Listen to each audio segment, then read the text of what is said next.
కాలేజీలుగా ఆంధ్రప్రదేశ్లో మారింది. అందని ద్రాక్ష పండులాగా తయారయ్యింది విద్య పేదవాళ్లకు అని ఆలోచన చేస్తా ఉన్నాం అధ్యక్ష. ఈ సమయంలో ఈ ప్రైవేటు స్కూళ్ళకి కాలేజీలకు అనుమతి ఇచ్చే సమయంలో 25% సీట్లను పేదవాళ్ళకి ఇస్తాము, ఉచితంగా చదువు చెప్పిస్తామనే నిబంధన కూడా ఉంది అధ్యక్ష. దీని మీద కోర్టు కేసులు కూడా నడుస్తూ ఉన్నాయి.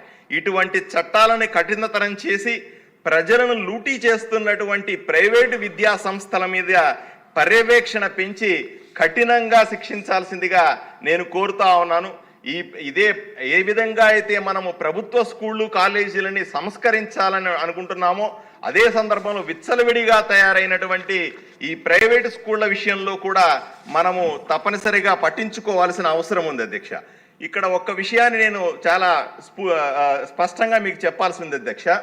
నేను ఇప్పుడు మీకు చూపిస్తుంది అధ్యక్ష, ఇది Oxford compact English to English Telugu dictionary. ఇది సప్లై చేసింది గత ప్రభుత్వంలో ఉన్న జగన్మోహన్ రెడ్డి ప్రభుత్వం సప్లై చేసింది. ఈ బుక్నే నేను చూపిస్తాను. 5 సంవత్సరాలు ఈ బుక్నే పిల్లలకందరికీ ఇచ్చారు. వెనకాల జగన్మోహన్ రెడ్డి గారి బొమ్మతో, నవరత్నాల బొమ్మతో ఉంది అధ్యక్ష.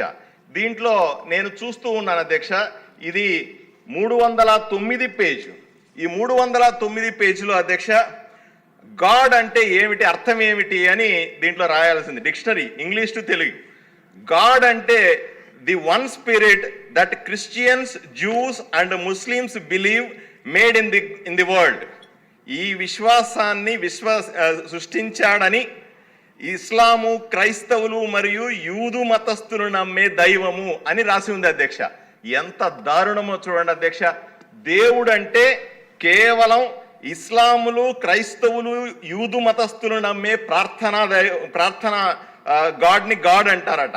మరి నా రాముడు, నా కృష్ణుడు, నా వెంకటేశ్వర స్వామి జగన్మోహన్ రెడ్డి దృష్టిలో దేవుడు కాడా అని సూటిగా ప్రశ్నిస్తారు. ఇంత దారుణము, హిందువులను ఈ విధంగా మోసం చేయడం, అవమానించడం ఈ జగన్మోహన్ రెడ్డి ప్రభుత్వంలో స్పష్టంగా కనిపిస్తా ఉంది అధ్యక్ష. అదే సందర్భంలో మరి మీరేం చేశారండి? అదే సందర్భంలో మొన్ననే మన మంత్రి గారు లోకేష్ బాబు గారు పిలిచినప్పుడు మాకు ఈ డిక్షనరీ కూడా ఇచ్చారండి. ఇది పిల్లలకి ఇవ్వబోతున్నామనే డిక్షనరీ అధ్యక్ష. దీన్ని ఇప్పుడు మనం పిల్లలకి కొత్తగా ఇస్తున్న డిక్షనరీ అధ్యక్ష. దీంట్లో 381 పేజీలో గాడ్ అంటే ఏమిటి అని రాసింది. గాడ్ అంటే the supreme being worshipped in different religious and practices. అంటే దేవుడు సృష్టికర్త, భగవంతుడు అని రాసింది అధ్యక్ష. ఈ విధంగా ఏ విధంగా గత ప్రభుత్వం చేసిన తప్పులని మనం సరిదిద్దే ప్రయత్నం చేస్తున్నాం. చిన్న బిడ్డల దగ్గర నుంచి కూడా మత విశ్వాసాలని దీంట్లో చొప్పించి పరమత సహనాన్ని పెంచడానికి మనం ప్రయత్నం చేస్తూ ఉంటే, ఇంతకుముందు జగన్మోహన్ రెడ్డి ప్రభుత్వంలో చిన్నప్పటి నుంచి ఇతర మతాల మీద ద్వేషం, కేవలం ఇస్లామునో లేకపోతే క్రిస్టియన్లనో ప్రమోట్ చేసే విధంగా, వాళ్ళని గొప్పవాళ్ళుగా చూపించే విధంగా చేసిన ప్రయత్నాన్ని ఈరోజు ప్రజలందరూ కూడా ఈసడించుకుంటున్నారు అధ్యక్ష.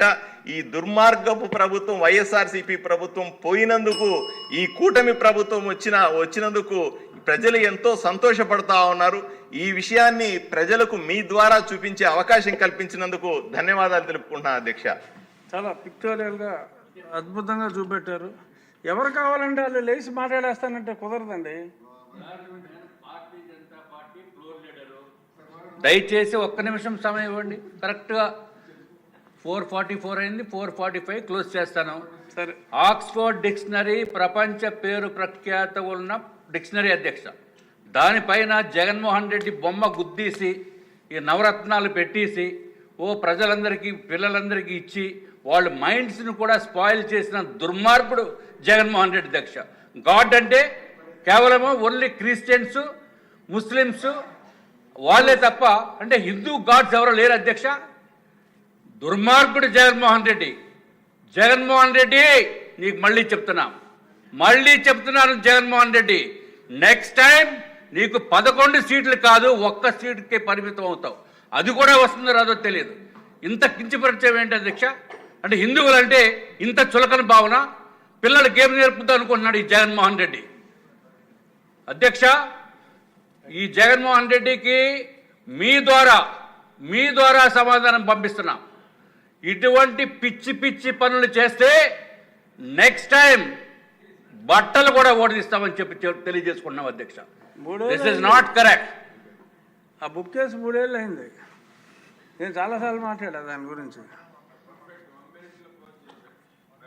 ధన్యవాదాలు. ఫస్ట్ టైం మీరు చెప్పిన టైం కూర్చున్నందుకు ప్రత్యేక ధన్యవాదాలు. కొలుకుపూడి శ్రీనివాసరావు గారు క్లుప్తంగా.